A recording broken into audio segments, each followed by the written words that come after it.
First at 11 o'clock, we are keeping you weather alert with the start of a historic heat wave that is gripping the Queen City. Thank you so much for joining us for the news at 11 o'clock. I'm Siobhan Riley. It is so great to be with you. Within the last 30 minutes, Medic tells us they responded to 6 heat-related calls today. We are tracking reports of a shooting in Uptown. Thank you so much for joining us. I'm Siobhan Riley. You're taking a live look at the scene on North McDowell Street and East 7th Street.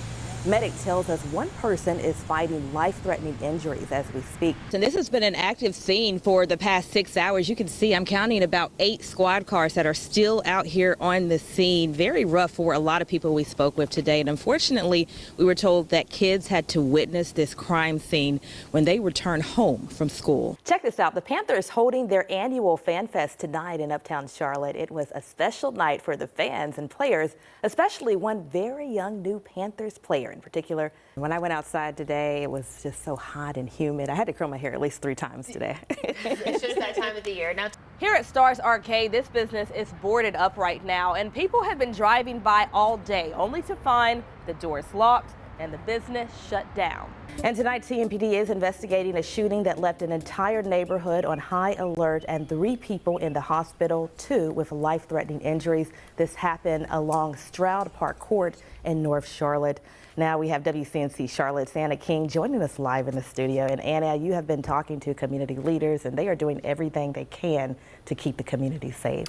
That's right. Debbie Dalton lost her son to fentanyl in 2016. She spent the past 8 years advocating about the dangers of opioids. Right now at 11 o'clock, thousands took to the streets rallying against the Trump administration. No Kings rallies happening across the Charlotte region and the country today. Demonstrators we spoke to say they want lawmakers to hear their voices and spark change. Just hours later, President Donald Trump's military parade rolled down the streets of D.C., the event celebrating the Army's 250th birthday. And in Lancaster, the community celebrating Juneteenth, honoring the freedom of slavery. News that impacts you. You're watching WCNC Charlotte News at 11. We start with breaking news tonight in East Charlotte, where CMPD is investigating a deadly shooting. It happened on Magnolia Hill Drive, just off Eastway Drive. Medic says one person was pronounced dead by paramedics. No further details have been released at this time.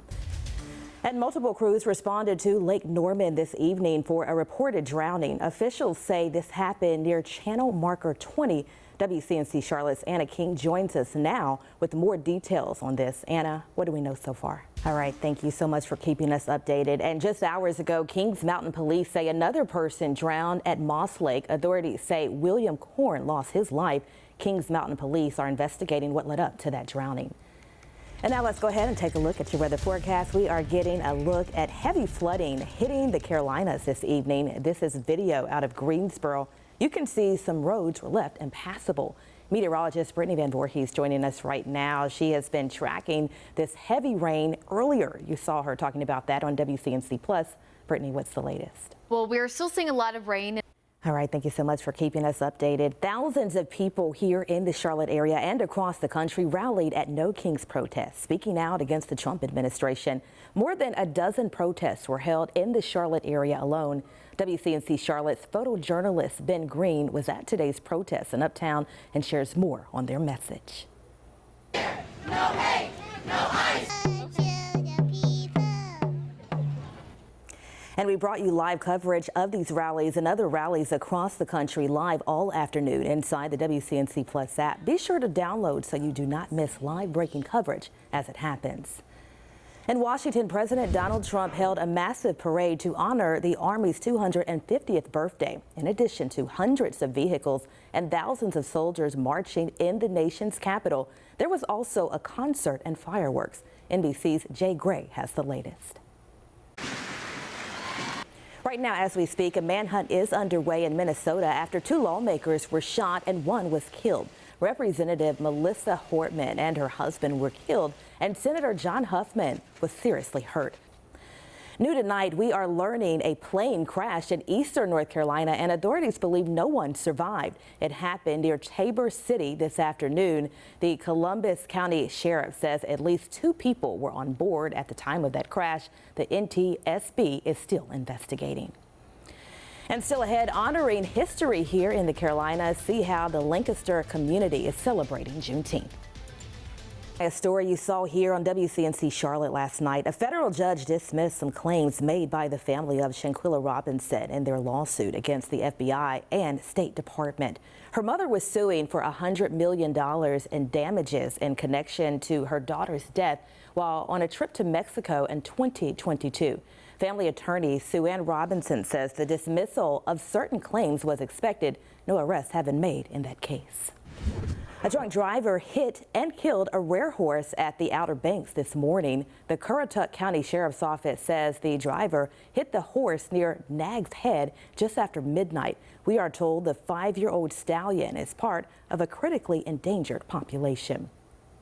A fiery crash led to an overpass collapsing in South Carolina. Local authorities say they responded to the I-20 overpass in Aiken County around 4 o'clock this morning. A tractor trailer carrying gasoline was found on fire at the scene once crews arrived. South Carolina DOT says it will take several months to repair the overpass. And the city of Lancaster is celebrating Juneteenth this weekend. The 2-day event just wrapped up an hour ago. There were more than 30 vendors featuring everything from soul food and handmade jewelry to local nonprofits offering community resources. Organizers say this is about education, reflection, and bringing the community together. Definitely, to me, it's just a blessing to be able to see that we have all nationalities coming together to celebrate our festival. Looks like such a great celebration. And earlier today, organizers told us they were expecting a record turnout this year. We are working to learn how many people showed up to that event. We are continuing to follow breaking news at 11 o'clock. We are getting a look at the scene of that deadly shooting we told you about at the top of the hour. It happened on Magnolia Drive near Eastway Drive just before 9 o'clock this evening. CMPD hasn't shared any further details, but is encouraging anyone with information to call authorities. Here at Charlotte Boxing Academy, students are taught to fight with their boxing gloves and put down the guns. One student I spoke with said this program is making a huge impact. Roll. Catch. Coach Sean Jackson is teaching students how to fight crime with boxing gloves. Slip. Roll. 2, 3, 2. You can actually come somewhere and you can learn a skill that you can transfer over to your life because you'll get discipline, you'll get love, you'll get correction. 12-year-old Jeremiah Brown comes to Charlotte Boxing Academy in West Charlotte, where students like himself say the training teaches leadership and self-discipline. Just staying out of trouble and just keeping them managing their anger issues and all that. And this sport is to take it out and boxing. Come on, you got it. Jackson started coaching because of the impact it had on his life.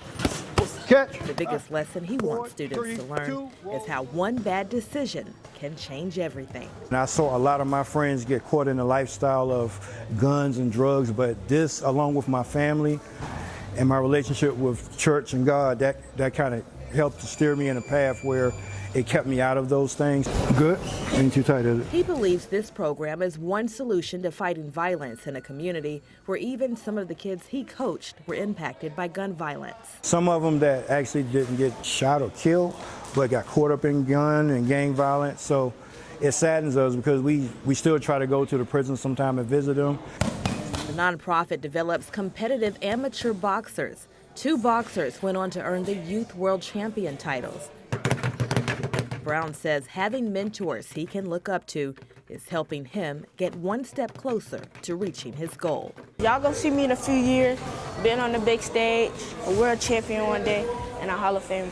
Double those up, double them up. In West Charlotte, Siobhan Riley, WCNC Charlotte. There you go.